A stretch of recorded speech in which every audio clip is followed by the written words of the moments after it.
여러분들 만나서 정말 반갑습니다. 안 반가워요? 예, 예, 예. 반갑습니다. 예. 이게 전 세계로 생중계되고 있으니까 여러분들이 안 반가워하시면 다 지금 밖에서 보고 있어요. 무슨 말씀인지 모르시는 분은 그냥 넘어가시면 됩니다. 여러분들 만나게 된 약속을 하고 제가 이 교회 앞을 몇 번 지나다녔어요. 기도하는 마음으로. 아주 오래전에 제가 이 교회에 온 일이 있었는데 그때는 이제 밑에 층에 모임에 방문한 적이 있었던 기억이 있습니다. 이렇게 본당에 와서 말씀 나눌 수 있게 돼서 참 기쁘게 생각하고 또 우리 제가 참 좋아하고 존경하는 우리 박강민 목사님 목회하시는 교회에 오게 돼서 기쁘고 또 특별히 하나님께서 저도 서초구민입니다. 서초구민. 예. 제가 우리 목사님이 지금 하늘 같은 선배라고 이렇게 소개를 하신 것은 이번에 오시는 몇몇 목사님 중에 제가 키가 제일 크기 때문이지 학교 다닐 때 목사님을 제가 괴롭혔거나 제가 불편하게 한 일은 전혀 없다는 것. 보기와는 달리 비단결 같은 마음의 소유자라는 것을 여러분들이 기억을 해주시고 또 이렇게 만나게 된 하나님의 은혜를 인하여 기쁘고 감사의 말씀을 드립니다. 특별히 여러분들께 참 말씀을 시작하기에 앞서서 참 존경하는 마음, 존중하는 마음을 여러분들에게 좀 나누고 싶은 것은 요즘 주중에 집회를 하는 교회가 제가 알기로는 거의 없어요. 거의 없고 부흥회를 해도 주말이나 주일을 이용해서 하거나 혹은 뭐 금요일 저녁 정도를 이용해서 하시는 교회가 대부분이지 이렇게 월요일부터 주중 내내 말씀 사모하여 이렇게 모인 분들 물론 표정을 보니까 아닌 분들 같은 분들도 가끔 이렇게 한두 분 보이긴 하는데 이렇게 많은 분들이 모이셔서 말씀을 나눌 수 있게 된 것이 얼마나 감사하고 여러분 가운데 하나님이 주실 큰 은혜를 저도 소망하게 됩니다. 아멘입니까? 우리 기도하고 말씀 나누겠습니다. 하나님 아버지 감사합니다. 귀한 성회를 허락하여 주셔서 주의 이름으로 모인 성도들이 주님 앞에 은혜를 구하오니 주님 이 시간 이곳에 임재하시고 종의 입술을 통하여 말씀하시되 하나님께서 허락하시는 그 말씀으로 저희들 충만케 하시오며 하나님의 놀라운 권능이 이곳 이 자리에 그리고 우리의 삶에 이 모든 주님의 존전 위에 가득히 넘쳐날 수 있게 하여 주시옵소서. 예수님의 이름으로 기도드립니다. 아멘. 건강진단을 받아보셨을 겁니다. 건강진단을 받아보신 다음에 그 결과를 가지고 의사선생님이랑 상담을 하죠. 의사선생님이 이런저런 말씀을 하십니다. 여러분들은 의사선생님한테 어떤 말씀을 주로 들어보셨습니까? 저는 좀 식사량을 줄이시지요. 이런 말을 좀 들어봤어요. 여러분들이 별로 수긍하지 않으시는 걸 보면 저를 아주 쬐끄맣게 보시는 모양인데 이 강단 뒤에 제가 아주 큰 사람으로 여기 서 있어서 의사 선생님은 이제 조금 덜 드시면서 운동하면 더 좋을 겁니다. 이런 이야기를 하시는데 아마 여러분들 중에도 그런 이야기 들어보신 적이 있으실지 모르겠어요. 꼭 의사 선생님들은 우리의 식생활에 대해서 이야기를 합니다. 그러면서 우리가 아마 자주 듣는 이야기가 맵고 짠 음식 그거 많이 드시면 안 됩니다. 그런 이야기 많이 듣죠? 안 들으셔요? 맵고 짠 음식을 주로 들으세요. 이런 얘기는 들으지 않으실 거예요. 또 단 거 너무 좋아하시면 안 됩니다. 소식을 하시고 가능한 한 싱겁게 드시고 또 야채, 채소 이런 거 많이 드십시오. 뭐 이런 이야기 많이 들어보셨을 거예요. 자, 달고 또 짠맛, 매운맛 이런 음식들은 사실 입에서 막 땡겨요. 지금도 막 이렇게 침을 꿀꺽 삼키시는 분도 계신데 입에서는 우리한테 원하는 사람들이 좋아하는 맛이지만 우리 몸에는 별로 안 좋아요. 별로 안 좋다고들 걱정을 많이 합니다. 그렇지만 쓴맛은 어떨까요? 쓴맛의 음식을 좋아하는 분들은 아마 좀 약간 좀 인생의 쓴맛을 찾아다니시는 분들을 제외하고는 별로 없으실 거예요.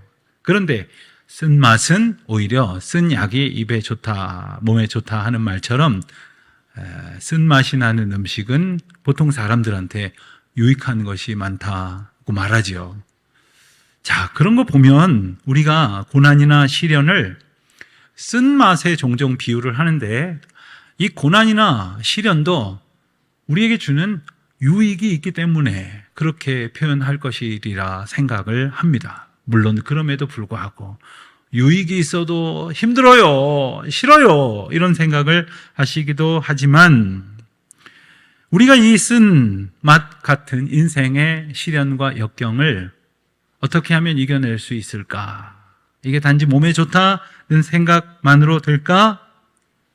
첫 번째, 우리가 이것을 이겨낼 수 있는 방법 중에 하나는 심리학자들의 조언을 들어볼 필요가 있어요. 심리학자들의 조언, 정신의학자들의 조언을 보면 우리가 신앙인 이전에 모든 사람들이 좀 귀담아 들어볼 만한 유익한 말이 하나 있으니 뭐냐면, 너무 속상하면 이렇게 좀 털어놓으세요. 좀 털어놓으세요. 그래요. 사람은 괴롭고 힘든 일이 있으면 좀 쏟아 놓아야 합니다. 그래야 살지. 내 안에 담아놓고 가두고 있으면 병 나기가 십상입니다. 자, 그러다 보니까 때로는 마음 맞는다는 사람들끼리 둘러 앉아서 뭐 술이라도 한잔하면서 자기 속 안에 있는 얘기 털어놓고 술 취해갖고 정신없이 이야기를 나누기도 하지만, 사실 다음날 아침이 되면 어때요? 속은 쓰리고, 그리고 내가 그 얘기를 왜 했지? 아유, 괜히 얘기를 해가지고 내 이야기를 들은 사람이 나를 이제 어떻게 볼 것이야, 그런 생각하면서 후회하는 일들이 보통 여기 계신 분들 말고 세상의 방식으로 살아가는 사람들의 모습일 것입니다. 자, 남들 앞에 쏟아놓을 때는 시원한 것 같지만 사실 시간이 지나면 후회가 남는 법입니다. 사실 그렇게 남들한테 쏟아놨다고 문제가 해결될 거면 애초에 그렇게 힘든 일도 없을 겁니다. 그리고 또 하나 생각을 해보자면, 살다 보니까 내가 누군가에게 뭔가를 쏟아놓을 수 있을 사람이 있는 줄 알았는데 사실 그렇지가 않아요. 누가 내 이야기를 들어주고, 누가 내 마음을 앓고, 누가 내 상처를 앓고, 생각을 해보면 그렇게 나의 심정을 이해해 주는 사람이 없습니다. 그런데 말이죠, 바로 그때가 우리 하나님이 내게 특별하신 분이신 것을 알게 되는 너무나 놀라운 은총이에요. 죄송하지만 너무 괴로운데, 잠도 오지 않는데 어찌할 바를 몰라서 나도 모르게 교회 앞에까지 오셔서 잠긴 문 앞에서 이거 문 열어달라고 할 수도 없고, 그래서 교회 앞에 잠깐 앉아서 기도하고 가셨다면 나는 세상에서 가장 외로운 존재가 아니라 가장 복받은 존재라는 사실을 우리는 기억해야 돼요. 그 순간에 친구 있다고 생각하면 친구하고 가서 짠 하고서는 막 헛소리 하다가 배 아프고, 다음날 또 헛소리 하다가 또 배 아프고, 이렇게 어리석게 살 수밖에 없는 인생인데, 우리 주님이 우리의 마음을 주님 앞에 쏟아놓게 하시니, 그러한 때가 된다면 오히려 주님 앞에 감사하는 저와 여러분이 되시기를 주님의 이름으로 축원드립니다. 여러분, 우리 인생에 있어서 이 믿음 생활을 해가는 과정 가운데에 믿음 생활로 앞으로 쭉쭉 걸어갈 수 있으면 얼마나 좋겠습니까? 제가 예배하기 전에, 오늘 말씀 나누기 전에 우리 어느 한 권사님 가정에서 저녁 식사 대접을 해주셔서 같이 저녁 식사를 나누면서 우리 그 교우분에게 말씀을 듣게 되었는데, 뭐 누군지 말씀을 안 드리겠습니다만, 예수님 믿고 이 앞으로 걸어가는 그 기쁨으로 충만한 여러분 교회의 한 성도님 이야기를 들으면서 제 마음이 얼마나 벅찼는지 몰라요. 왜 그러냐 하면요, 믿음 생활을 하면 우리가 저 앞에 계신 하나님께로 예수 그리스도의 인도하심을 받아서 앞으로 쭉쭉 걸어가는 그 맛이 있어야 되거든요. 그 맛이 있어야 되는데 그 맛을 못 느끼면 어디서 아멘을 해야 될지도 몰라요. 그렇게 되면은 어디서 내가 은혜를 받아야 되는지도 헷갈린단 말이에요. 믿음 생활이 예수를 바라보며 주께로 걸어가는 것인데, 나는 지금 앞으로 가고 있는지 뒤로 가고 있는지 옆으로 가고 있는지 멈춰 서 있는지 언제부터 멈춰 서 있는지 도대체 언제까지 멈춰 서 있을 건지를 그것조차 생각하지 못하는 정체된 신앙은 더 이상 우리의 모습이 아니기를, 오늘부터 주님이 이끄시는 대로 한 걸음씩 한 걸음씩 조금씩이라도 주께 더 가까이 나아가는 은혜와 기쁨을 충만히 누리는 우리 신교회 모든 성도님들 되시기를 주님의 이름으로 축원드립니다. 아멘입니까? 아멘 하시는 그 소원을 따라서 가까이 나아가는 거예요. 여러분, 불 곁에 가면 몸이 따뜻해져요. 물 곁에 가면 몸이 시원해져요. 주님 곁에 가면 은혜로 충만해져요. 아멘입니까? 저는 여러분들이 참 신앙생활 잘 하실 수 있을 것 같다는 기대가 생기는 것이, 목사님이 제 앞에 앉아 있다고 해서 그런 말씀 드리는 게 아니라요, 성도님들은 목사님의 영향을 크게 받을 수밖에 없죠. 그런데 여러분, 목사님은 주님께로 뜨거운 마음을 가지고 가까이 가기를 즐거워하는 목사님이에요. 오늘 제가 처음 뵙지만 서초 구민의 한 사람으로서 제가 보증할 테니까, 그렇다면 그런 줄 아세요. 서초 주민이지 확인해 보시고 싶으신 분이 이따 저 쫓아오세요. 15분이면 우리 집 갑니다. 그런데 미안하지만 세상에는 우리와 함께 신앙생활을 한다고 하지만 목사님들 중에서도 수십 년 신앙생활한 장로님들, 권사님들, 집사님들 중에서도 주님께로 그 뜨거운 은혜를 사모하며 가까이 나아가는 것에 관심이 없는 분들이 참 많아요. 이게 너무 안타까운 노릇이에요. 마치 학생이 공부에 관심이 없다거나, 혹은 운동선수가 실력을 배양해서 금메달을 따고자 하는 마음에 관심이 없는 채 체육관에 덩그러니 앉아있는 것과 다름이 없어요. 우리에게 주님이 믿음 생활의 기회를 주시고 은혜의 길로 인도하여 주셨으면 주께로 더 가까이 나아가는 저와 여러분이 되시기를, 우리 일신교회 모든 성도님들 되시기를 주님의 이름으로 축원드립니다. 우리 한번 옆에 있는 분들한테 한번 이렇게 축복해 보십시다. 주님께로 더 가까이 갑시다. 주님께로 더 가까이 갑시다. 이번에는 몸을 돌리셔서 이런 거 시키면 제일 어색해하게 하는 분, 그분을 보면서 다시 한번 시작. 주님께로 가까이 갑시다. 주님께로 가까이 갑시다. 우리 주님께로 가까이 나아가는 저와 여러분이 되기를 바라는데, 이게 그렇게 쉬우면 제가 이렇게 목청 돋으면서 얘기하지 않죠. 이게 어려워요. 그럼 뭐 때문에 어려운가? 그 중에 가장 큰 어려움 중에 하나를 제가 오늘 말씀을 통해서 나누려고 해요. 그게 뭐냐 하면, 우리가 삶에서 맞닥뜨리는 여러 종류의 시련과 고난, 이게 우리의 믿음이 앞으로 가는 것을 방해한다는 말입니다. 그런데 말이죠, 오늘 놀라운 것을 우리가 말씀을 통해서 하나 깨닫게 되는 것은, 이것이 실상은 방해가 아니라 도움거리였다는 거예요. 이게 얼마나 놀랍습니까? 여러분 생각해 보세요. 여기 한 음식이 있는데 나는 이 음식이 몸에 나쁘다고 들어가지고 안 먹고 집에 넘쳐나는데도 내다 버리고 남 주고 그랬는데, 알고 보니까 이게 몸에 그렇게 좋은 거라는 거예요. 이거 어떻게 하면 좋아요? 이거 그동안 내다 버린 거, 남 준 거 얼마나 아까워요. 우리의 삶에 있어서 고난과 역경이, 시련이라는 것이 그렇게 나쁜 건 줄 알고 도망만 다니려고 하고 막 지긋지긋해하고 싫어했는데, 주님이 우리를 주님께로 가까이 이끄시는데 오히려 이게 도움이 된다고 하니, 여러분 오늘부터는 이 생각을 바꿔 먹어야 돼요. 그래서 고난과 시련을 만날 때 큰일 났다, 난 믿음 생활 다 했다, 지쳤다, 상했다, 이런 생각이 아니라 옳지, 주님께로 더 가까이 이끄시도록 나를 돌보시는 은혜를 베푸시는구나, 할렐루야 하면서 이 기회를 주님 앞에 감사의 제목으로 나아가는 여러분 되시기를 바랍니다. 특별히 우리 가운데에는 부득불 고난과 시련이 있어요. 저나 여러분이나 연약한 인생이기 때문에 우리가 한계를 가지고 있지 않습니까? 여러분, 우리가 코로나 바이러스가 막 돌아다닐 때 어쩔 수 없이 너도 걸리고 나도 걸리고 전 국민의 85%, 90%가 걸리는 세상을 살 수밖에 없어요. 여러분, 세상이 스트레스 받는 그런 시절에는 다 괴로울 수밖에 없어요.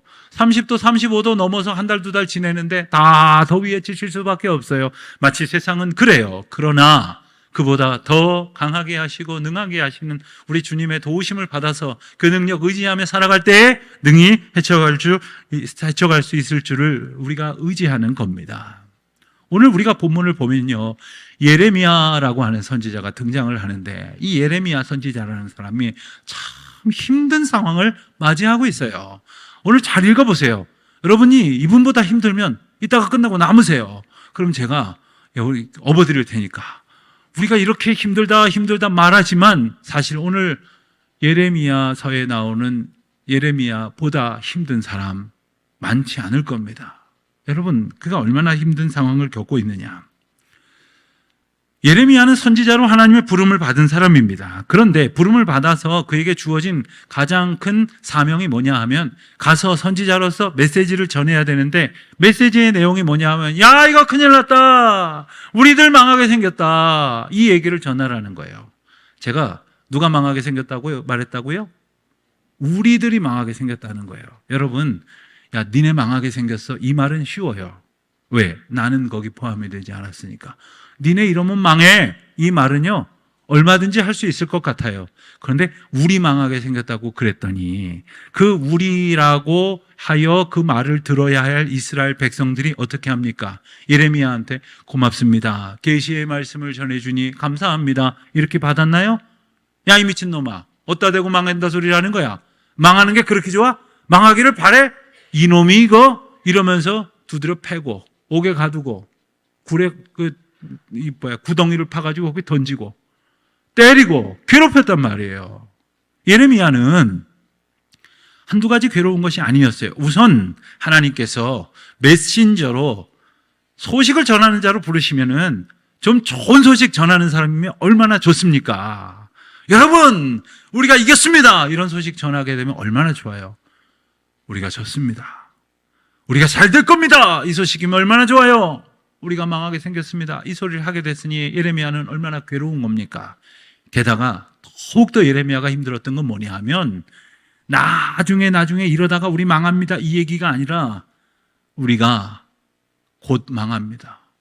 그리고는 정말 예레미야와 이스라엘 백성들이 살고 있는 그 나라가 바벨론에 의해서 멸망하고 포로로 죄다 끌려가는 것을 그는 직접 경험하고 직접 목도했다는 거예요.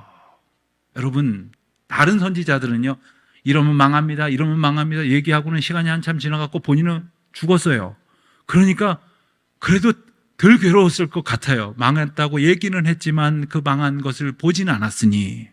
근데 예레미야는 자기가 망하게 되었다는 얘기를 전하고 정말 망한 백성 중에 하나가 되니까 얼마나 괴로웠겠어요.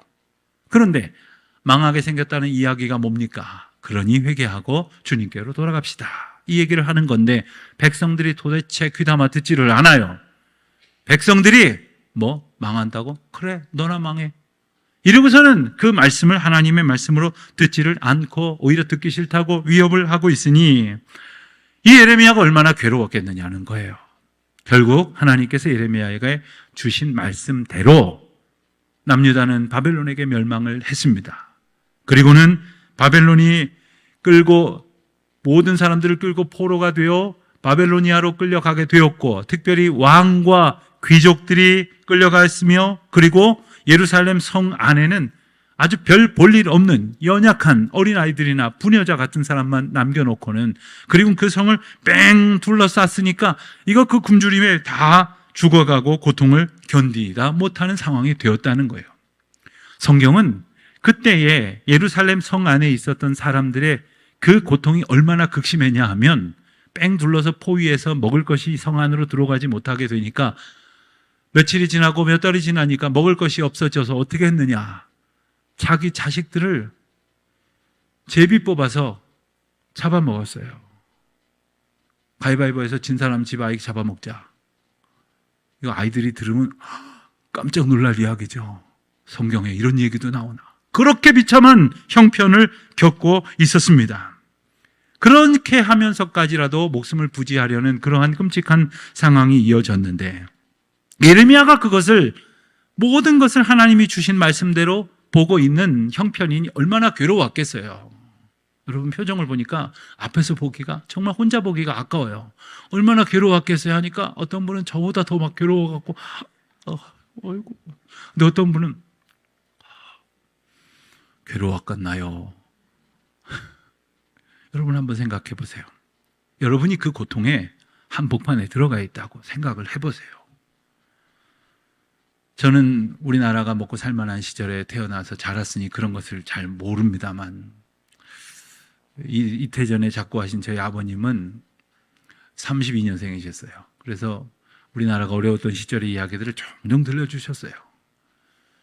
일제시대 때 6.25 전란을 지내면서 그리고 피난민들이 정착해 가는 과정 가운데에서 그 어두웠던 한국의 역사들을 이렇게 아버님께서 소개를 하시면서 저는 내가 이 시절에 태어났으니까 안 겪었지, 그 시절에 태어났으면 고스란히 겪을 일이었지 않습니까? 이 가운데 여러분들 중에는 그 시절을 경험하신 분들도 많이 계실 거예요. 그 상황에 내가 들어있다고 생각하는 것하고 정말 먼 산 바라보듯이 남의 나라, 남의 민족 얘기를 듣는 것처럼 들으시는 분하고는 다르겠죠? 하나님께서 예레미야를 통해서 이스라엘 백성들에게 주신 이유가 뭐냐?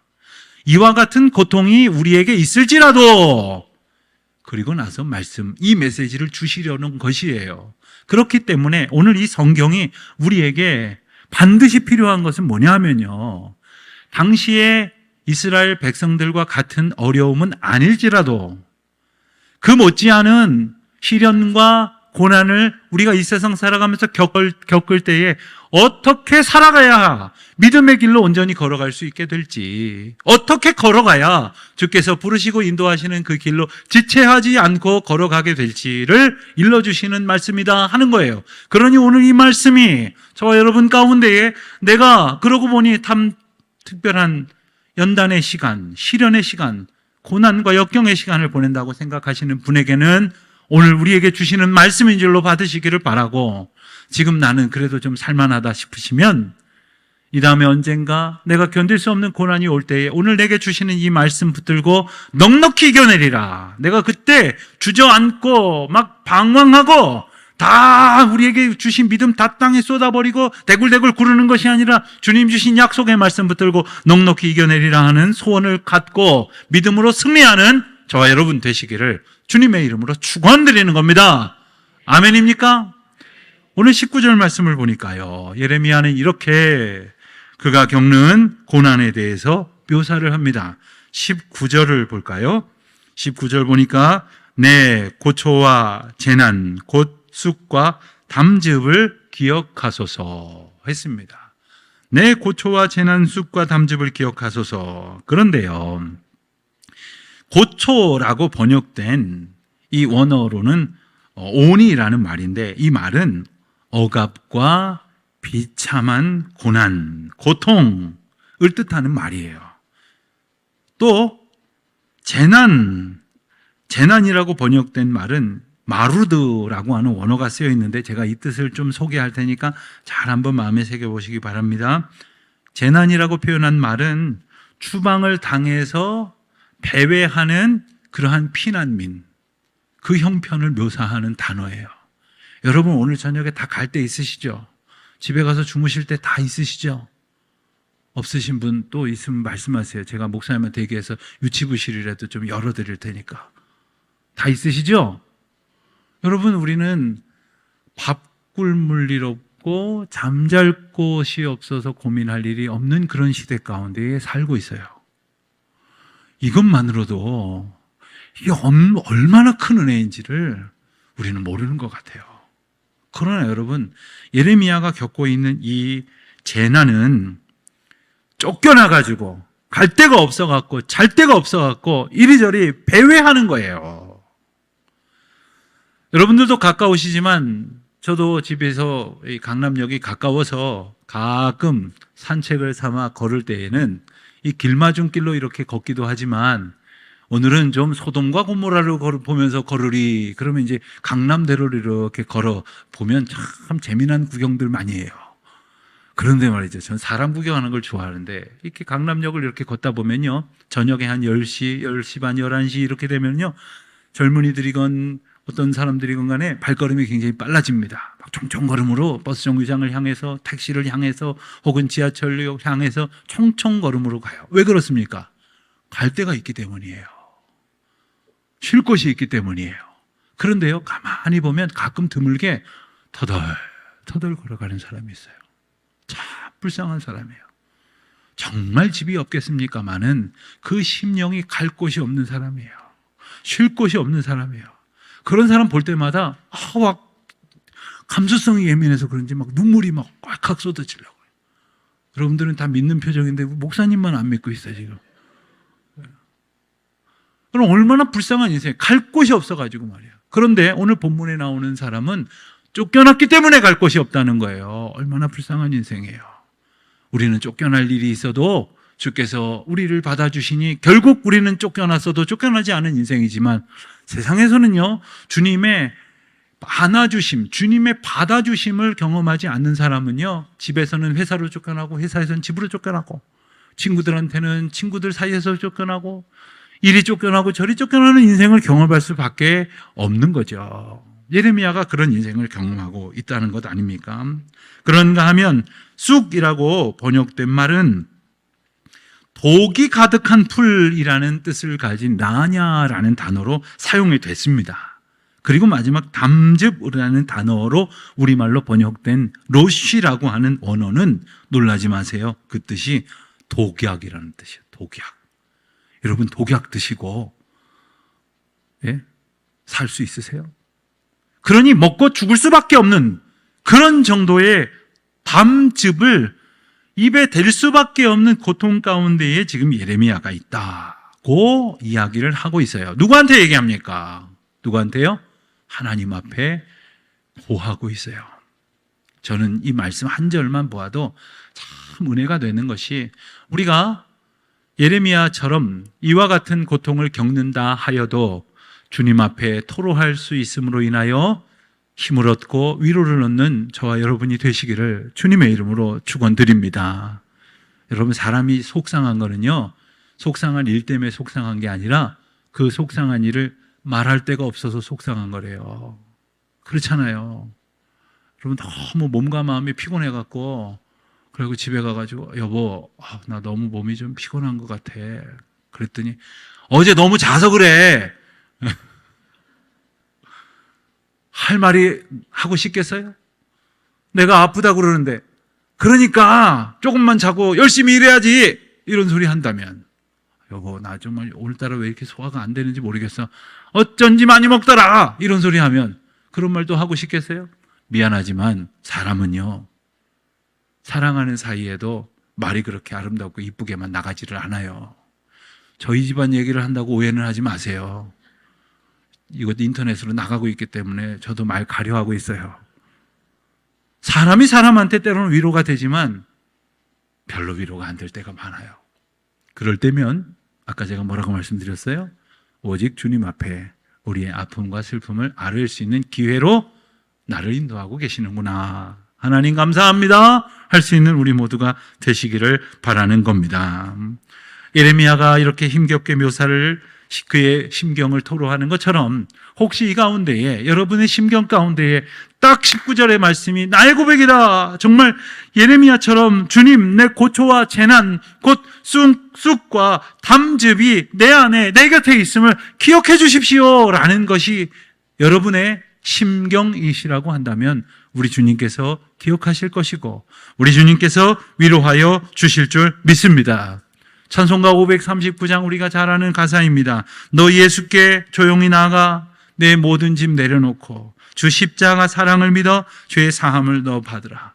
주 예수께 조용히 나가 내 마음을 쏟아놓으라. 늘 은밀히 보시는 주님 큰 은혜로 베푸시리. 아멘입니까? 주님 앞에 아뢰는 우리 모두가 되시기를, 그 방법만이 우리가 그 고난과 역경 가운데서 힘을 얻고 그래서 믿음으로 걸어가는 그 길에서 가장 큰 장애물이 될 수 있는 것을 용기 있게 제거할 수 있는 거예요. 그래야 주님 앞에 더 가까이 나가는 복을 얻게 될 줄로 믿는 것입니다. 우리가 잘 아는 말씀 마태복음 11장 28절도 우리는 잘 기억합니다. 수고하고 무거운 짐진 자들아 다 어디로 오라? 내게로 오라.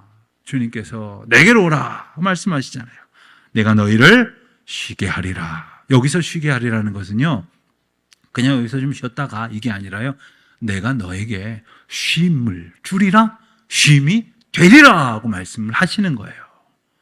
여러분, 어떤 사람을 만나면요, 함께 있는 것만으로도 막 힘이 나는 사람이 있는데 어떤 사람하고 좀 함께 있으면 막 애들 말로 기가 빨린다고 그러죠.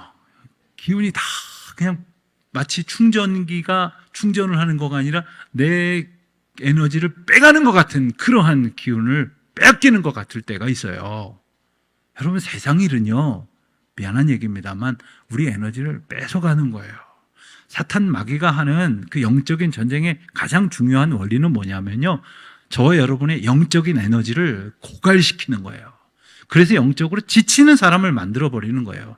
그래서 나가 떨어지게 만드는 거예요. 그러나 우리 주님께서는 우리에게 쉼을 주시고 쉼이 되시고 그리고 우리를 풍성한 은혜로 이끄신다는 것 아닙니까?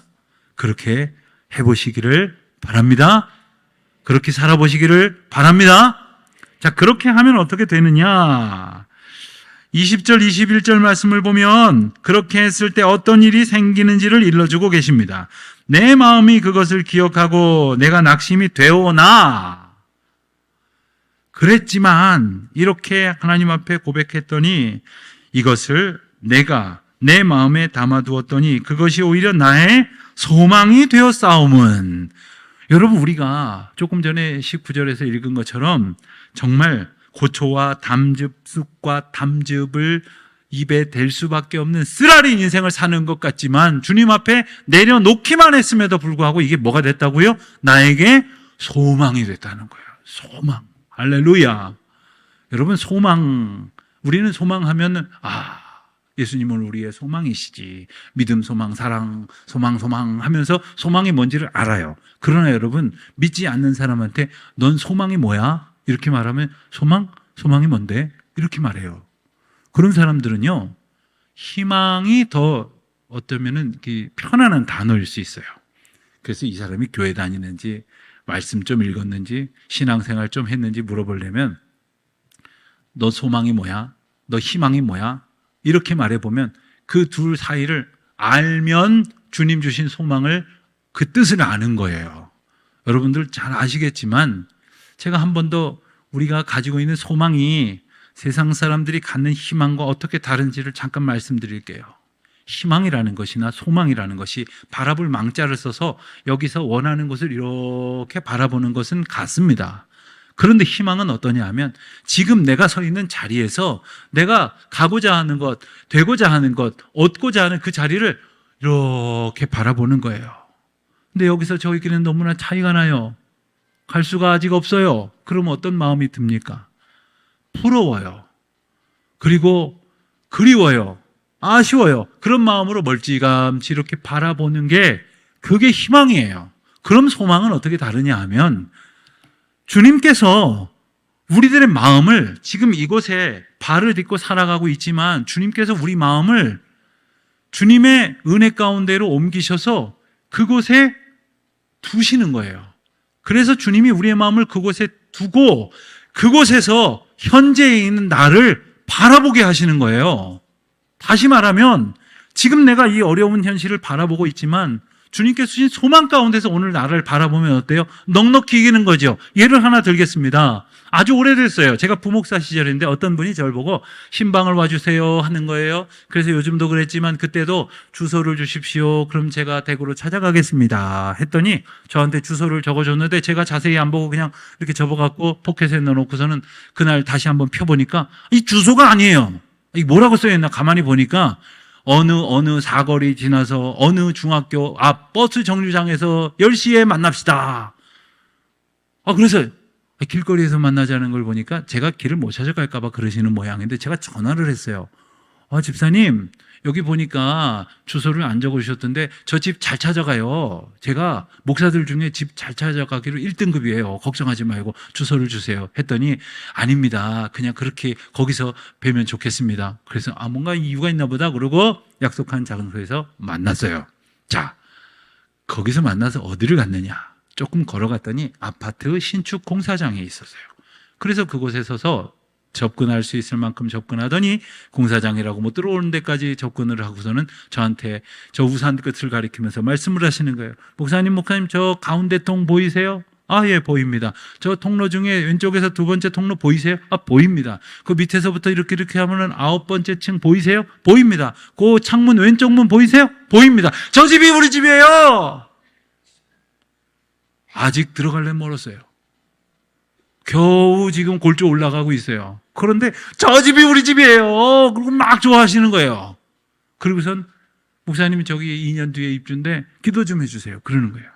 제가 건축 공사장에서 신방 가갖고 기도한 사람이에요. 이래봬도. 그래서 제가 이런 기도는 또 처음 해본다. 하지만 그분의 마음이 읽혀져서 기도를 했어요. 기도를 하고 그리고 났더니 이제 가시죠. 그리고는 지금 사는 집으로 저를 안내하는 거예요. 미안한 얘기지만 저는 깜짝 놀랐어요. 빛이 그렇게 안 들어오는 전국 반지하 중에 집이 제일 안 들어오기로 1등급이에요. 또 그렇게 어두운 반지하에 대낮에도 불을 다 켜야 되는 그런 집으로 저를 안내하더니 여기가 제 사는 집이에요. 그리고 안내를 하는데 참 정말 누추하고 냄새도 나고 그런 집이었어요. 여기 오래 있으면 이 습기 때문에 몸에 병 나겠다 이런 걱정이 들 만한 그런 집이었어요. 그런데 그분은 저한테 그런 거를 불편해하거나 부끄러워하지를 전혀 않는 거예요. 왜 그럴까요? 저기 올라가는 집이 있잖아요. 저기 저 집이 있으니까 지금 반지하에서 얼마간 사는 거 그거 하나도 불편한 거 아닌 거예요. 저기에 소망을 두고 있으니까 지금 내가 발을 딛고 살아가고 있는 건 아무 문제가 안 되는 거예요. 마치 텐트 치고 야영할 때 우리가 이런 집에서 산다고 한탄하는 사람 봤어요? 야, 텐트에서 자니까 낭만적이지 않냐? 야, 이거 뭐 흔들리고 좁지만 그래도 약간 재밌지 않냐? 왜 그렇습니까? 자기 사는 집이 있으니까 그러는 거예요.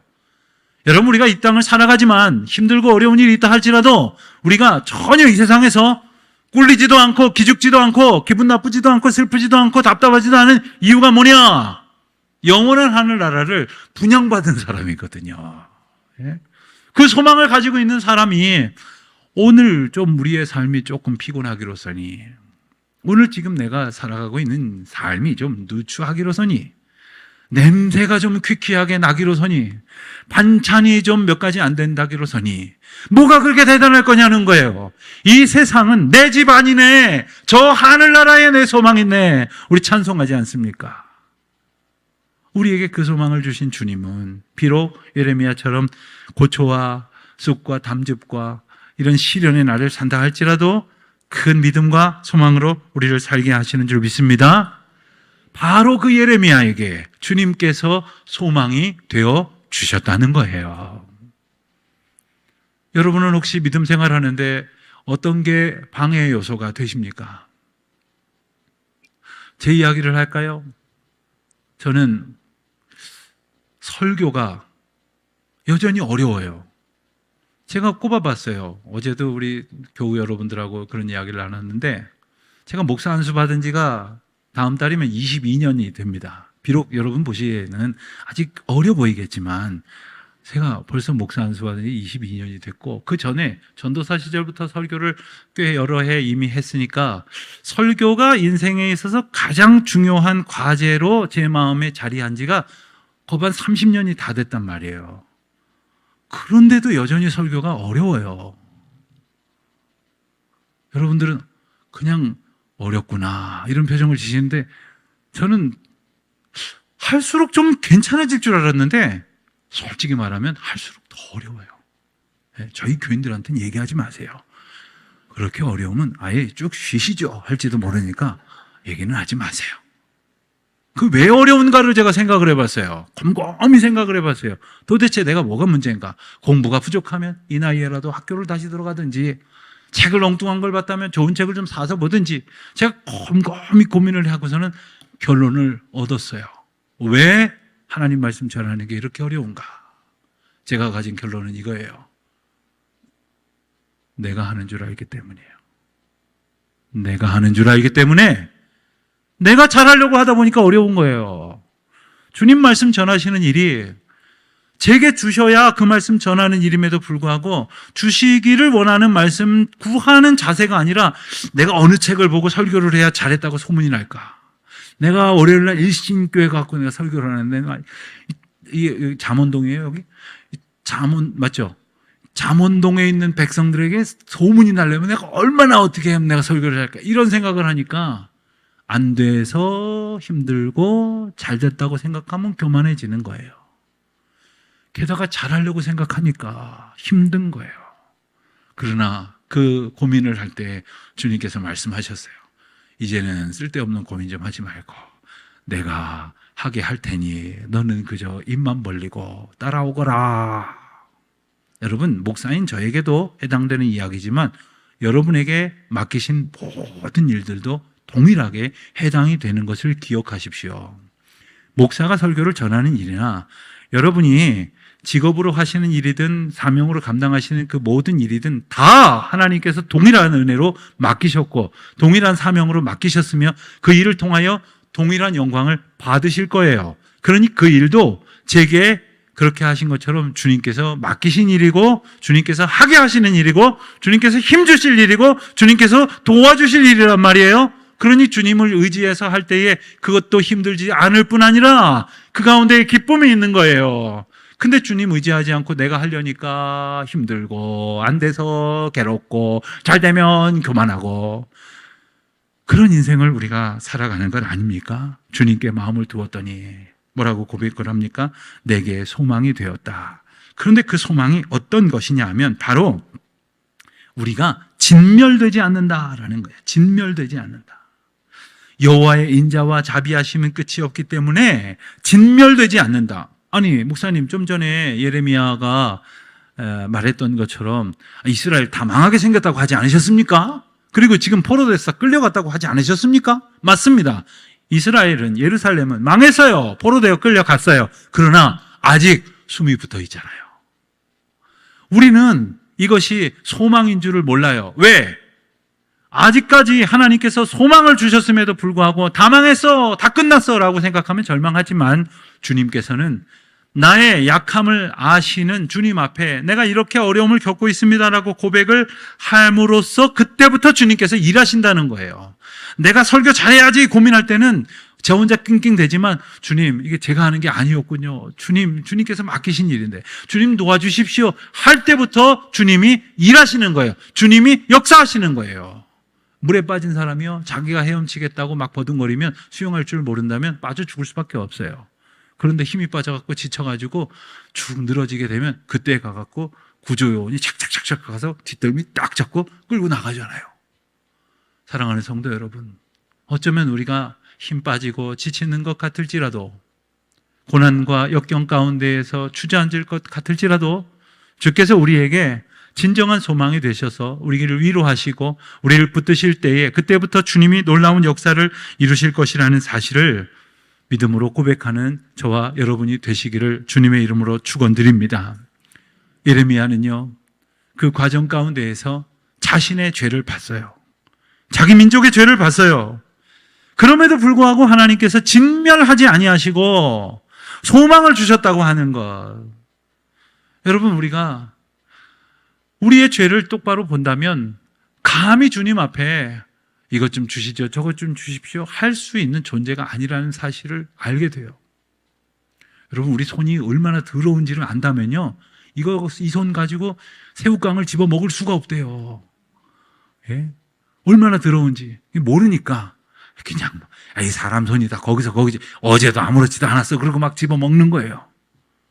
여러분, 마치 하나님께서 우리 앞에 환한 불빛을 보여주심으로 우리가 우리 죄를 다 들여다 본다면 우리는 주님이 두려워 숨거나 피하거나 도망할 수밖에 없지만 주님께서는 그런 우리에게 어떻게 하든지 주님 앞으로 가까이 나오게 하시려고 그 장애물이 될 만한 모든 상처와 아픔과 죄도 다 지하시고 우리를 주님 앞으로 인도하여 주신다는 것 아닙니까? 진멸하지 아니하시고 우리를 구원하신다는 것 아닙니까? 주께서 우리에게 이 약속을 예레미야를 통해 주시는 것을 우리가 기억할 수 있어야 하는 것입니다. 그런데 사람들은요, 어떻게 생각하느냐 하면 내게 닥친 이 시련과 고난이 하나님의 진멸하게 하시는 징벌이라고만 생각을 해요. 그러니 우리가 하나님께서는 우리를 하나님께로 가까이 오게 하시려고 그렇게 하시는데 우리를 차라리 쫓아버리시는 것이라고 생각을 하고 원망하고 불평하고 있으니 우리가 주님께로 더 가까이 나아가지 못하고 있는 겁니다. 그래서 오늘 본문 말씀에서는 뭐라고 말씀하시느냐 하면 33절에 보니까요, 32절 33절 한번 같이 읽어볼까요? 우리 화면 같이 한번 띄워주실 수 있습니까? 32절 33절 말씀이에요. 같이 읽겠습니다. 시작. 내가 이렇게 하시나 그의 풍부한 인자하심을 따라 긍휼히 여기실 것임이라. 주께서 인생으로 고생하게 하시며 근심하게 하심은 본심이 아니시리로다. 여러분, 우리가 어려운 일 만날 때에, 그리고 주님의 뜻을 다 헤아리지 못할 때에 부득불 우리는 근심하게 됩니다. 그리고 우리는 부득불 우리는 고생한 것이라고 생각을 하기도 합니다. 그러나 우리가 고생하고 근심하게 되는 일이 뭐라고 말씀하세요? 하나님이 하시는 하나님이 주시는 본심이 아니라는 거예요. 본심이 아니라는 거예요. 하나님에 관한 결정적인 오해. 죄송하지만 이건 목사건, 장로건, 집사건, 권사건, 직분이 중요한 게 아니에요. 10년 믿고 20년 믿고 30년 믿었던 게 중요한 게 아니에요. 오히려 이런 것은요, 믿은 지 얼마 안 되는 분들이 오히려 가장 순수하시더라고요. 오래 믿어놓고도 우리가 하나님한테 오해하는 것은 뭐냐 하면요, 하나님은 이렇게 하시는 걸 보니까 나한테 이래서 일어나 봐. 나를 이렇게 힘들게 하시는 걸 보니까 내가 진짜 미우신가 봐. 난 좀 고생 좀 해야 싸다고 벌 주시는가 봐. 오늘 본문에서 근심하게 하시지만 본심이 아니라 하는 말, 그 뜻을 한번 생각을 해볼까요? 우리가 이런 말을 쓰기는 써요. 어떨 때 이런 말을 씁니까? 내가 어떤 일을 했는데 그에 대한 결과가 민망한 나머지, 이게 본심은 그게 아니었는데, 예? 밥을 차려서 내놨는데 전화 좀 하다 보니까 태웠어요. 가지고 새까맣게 탄 음식을 버릴 수는 없어서 딴 거 하기도 그렇고 해서 내놓긴 내놨는데 남편이랑 식구들이 이게 뭐냐고 엄마 얼굴을 이렇게 쳐다볼 때 엄마가 뭐라 그래? 내가 본심은 그게 아닌데 본심은 맛있는 요리를 해주려고 그랬는데 어떻게 이렇게 됐다. 이럴 때 혹시 이런 말을 쓰기도 하는 것 같아요. 본의 아니게 그렇게 됐다. 이런 말 하는 거죠. 그런데 오늘 본문 32절에서는 33절에서는 그런 뜻으로 사용된 것이 아니에요. 정확한 표현을 옮긴다면 이것은 주님의 궁극적인 목적이 아닙니다 라고 번역을 하는 것이 옳겠습니다. 자, 주님이 우리를 고난 가운데 살게 하세요. 이건 확실한 사실이에요.